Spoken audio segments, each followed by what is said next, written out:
بسم اللہ الرحمن الرحیم تبارك الذي نزل الفرقان على عبده ليكون للعالمين نذيرا۔ السلام علیکم ورحمۃ اللہ وبرکاتہ۔ میرا نام ہے قاری ابو بکر حیات اور میں آپ کو اپنے چینل پر خوش آمدید کہتا ہوں۔ آج ہم اس بات پہ ڈسکس کریں گے کہ اپنی منزل کو چلتے ہوئے پانی کی طرح کیسے بنائیں۔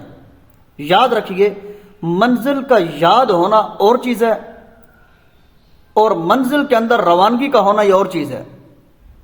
بعض حفاظ اکرام جن کو منزلیں بہت کمال قسم کی یاد ہیں لیکن منزل میں تسلسل نہیں ہے۔ تسلسل کس چیز کا نام ہے؟ آپ نے شیخ سعود الشرائم کی تلاوت کو کبھی سنا ہے؟ وہ ہر آیت کو ختم کرتے ہیں اگلی آیت کو شروع کرنے کے لیے۔ ہم ہر آیت کے اوپر چوک بنا کے بیٹھ جاتے ہیں تو منزل میں روانگی کہاں سے آئی؟ آیات کے اندر تسلسل ہونا چاہیے۔ ایک آیت کو ختم کریں اگلی آیت شروع کریں۔ شیخ عبد الرحمن السدیس ان کے پورے قرآن کی تلاوت کو آپ سنیں، دیکھیں ہم بھی آدھے گھنٹے میں سپارہ پڑھتے ہیں، وہ بھی آدھے گھنٹے میں سپارہ پڑھتے ہیں، لیکن ان کا تسلسل چیک کریں اور ہمارے تسلسل کا کیا عالم ہے۔ ہر آیت کو ختم کرتے ہیں اگلی آیت کو سوچ سوچ کے شروع کرتے ہیں۔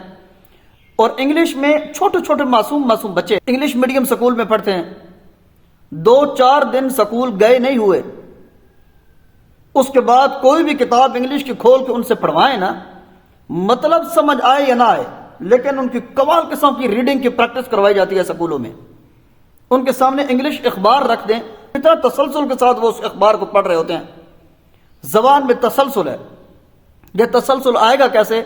پریکٹس سے۔ اگر آپ قرآن کریم کو ایک ایک آیت کر کے یاد کرتے ہیں، یہ ایک ایک رکوع کر کے یاد کرتے ہیں، یہ سارا قرآن کریم اکٹھا یاد کرتے ہیں۔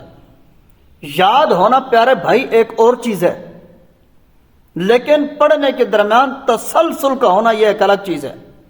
مثال کے طور پر آپ کے سامنے میں 2-3 آیتیں پڑھتا ہوں، جب میں پہلی دفعہ پڑھوں گا نا اس میں تسلسل نہیں ہوگا، دوسری دفعہ کی تلاوت آپ سننا دیکھنا آپ کو زمین آسمان کا فرق محسوس ہوگا۔ دیکھیں، أَلَمْ تَرَ أَنَّا أَرْسَلْنَا الشَّيَاطِينَ عَلَى الْكَافِرِينَ تَؤُزُّهُمْ أَزًّا فَلَا تَعْجَلْ عَلَيْهِمْ إِنَّمَا نَعُدُّ لَهُمْ عَدًّا يَوْمَ نَحْشُرُ الْمُتَّقِينَ إِلَى الرَّحْمَنِ وَفْدًا۔ دیکھیں یہ والی آیات اگرچہ میں نے ٹھیک پڑھی ہیں لیکن تسلسل نہیں ہے ان میں۔ تسلسل کس چیز کا نام ہے؟ دیکھیں، أَلَمْ تَرَ أَنَّا أَرْسَلْنَا الشَّيَاطِينَ عَلَى الْكَافِرِينَ تَؤُزُّهُمْ أَزًّا فَلَا تَعْجَلْ عَلَيْهِمْ إِنَّمَا نَعُدُّ لَهُمْ عَدًّا يَوْمَ نَحْشُرُ الْمُتَّقِينَ إِلَى الرَّحْمَنِ وَفْدًا وَنَسُوقُ الْمُجْرِمِينَ إِلَى جَهَنَّمَ وِرْدًا۔ تسلسل کے ساتھ ایک آیت ختم اگلی شروع، وہ ختم اگلی شروع۔ منزل میں تسلسل یہ ایک الگ چیز ہے۔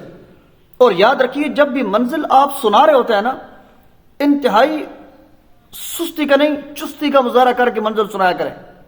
ہم منزل بھی سنا رہے ہوتے ہیں، ساتھ حفظ والے بچوں کی نگرانی بھی کر رہے ہوتے ہیں۔ ہم منزل بھی سنا رہے ہوتے ہیں، دائیں بائیں کے سارے ماحول کو ہم نے لپیٹ میں لیا ہوا ہوتا ہے۔ یاد رکھیے اس طرح منزل میں پنچر لگتے ہیں، پنچر۔ اور روڈ کے اوپر آپ کو پتہ ہے جس ٹائر کو ایک مرتبہ پنچر لگ جائے نا، اس ٹائر کے اوپر اعتماد نہیں رہتا، وہ کسی جگہ پہ بھی آپ کو دوبارہ دھوکہ دے سکتا ہے۔ ٹھیک ہے، یہ تو قرآن کریم ہے، پوری توجہ مانگتا ہے۔ جب پوری توجہ کے ساتھ آپ نہیں سناتے پھر جگہ جگہ پہ اٹکن، جگہ جگہ پہ متشابہات، جگہ جگہ پہ غلطیاں، جگہ جگہ پہ پنچر۔ اب بتائیں بے اعتمادی ایسی منزل میں نہیں ہوگی تو کہاں ہوگی؟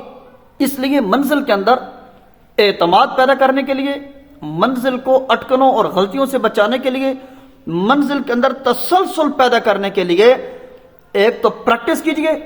اور پریکٹس اس طرح نہیں ہوتی آپ کو ایک سپارہ یاد ہوگا کہ آپ تسلسل سے پڑھیں، بلکہ یاد ہونا اور چیز ہے۔ یاد ہوگا لیکن تسلسل نہیں ہوگا۔ تسلسل بہت زیادہ مخالف چیز ہے، پتہ نہیں میں آپ کو سمجھا پا رہا ہوں یا نہیں۔ منزل کے اندر میں آپ کو تسلسل سمجھا رہا ہوں۔ اگر منزل یاد نہیں ہے، بہت زیادہ ایسے حفاظ میں نے دیکھے ہیں جن کو منزلیں بالکل یاد نہیں ہیں، لیکن یقین جانے وہ چھوٹی صورتیں ہی پڑھ جائیں نا، اتنا تسلسل ہے ان کے پڑھنے میں، سننے کا مزہ آ جاتا ہے، لگتا ہی نہیں ہے کہ اس کو قرآن یاد نہیں ہے۔ امید ہے کہ میں آپ کو اپنی بات چند ایک منٹوں میں سمجھانے میں کامیاب ہو پایا ہوں۔ قرآن کریم کا پڑھنا اور چیز ہے، قرآن کریم کا یاد ہونا اور چیز ہے، لیکن قرآن کریم کا یاد رکھنا، بھول جائے تو دوبارہ یاد کرنا، اور تسلسل جیسی چند ایک چیزیں، یہ والی ساری چیزیں مجھے غوطے لگانے سے حاصل ہوئے ہیں۔ ٹھیک ہے، کسی بھی عربی کی تلاوت آپ سنیں گے نا، انتہائی اس کی تلاوت میں تسلسل پائیں گے آپ۔ ہم پکے حافظ ہیں، زندگیاں گزر گئی ہیں قرآن پڑھتے ہوئے، لیکن ہماری منزل میں تسلسل نہیں ہوتا پیارے بھائی۔ تسلسل، روانگی پیدا کیجیے پڑھنے میں۔ جس وقت آپ پڑھیں تو پھر پڑھتے جائیں جس طرح پانی چلتا ہے، اور اس طریقے کے ساتھ پڑھنے کے لیے آپ کو پریکٹس کرنی پڑے گی۔ اگر قرآن صحیح یاد نہیں ہے لیکن آپ زبان کو قرآن کریم پڑھنے پہ رواں کریں۔ ان الذين كفروا ويصدون عن سبيل الله والمسجد الحرام الذي جعلناه للناس سواء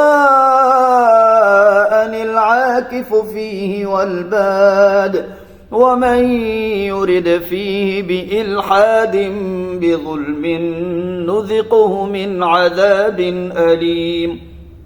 اس طریقے کے ساتھ نا آپ ترچھی نظر کے ساتھ پڑھیں تو قرآن کریم کے حروف آپ کی زبان سے جس وقت تیزی سے رواں ہوں گے نا، قرآن کریم کے حروف آپ کے مائنڈ میں، دماغ میں چلیں گے نا بار بار، انشاءاللہ دیکھنا چند ایک دنوں میں پریکٹس کر لو یار، چند ایک دنوں میں، بہت دن نہیں، میں آپ کو کہتا ہوں 10 سے 15 دن پریکٹس کر لو نا، سارے قرآن کریم کی تلاوت میں انشاءاللہ بہترین قسم کا تسلسل پیدا ہو جائے گا۔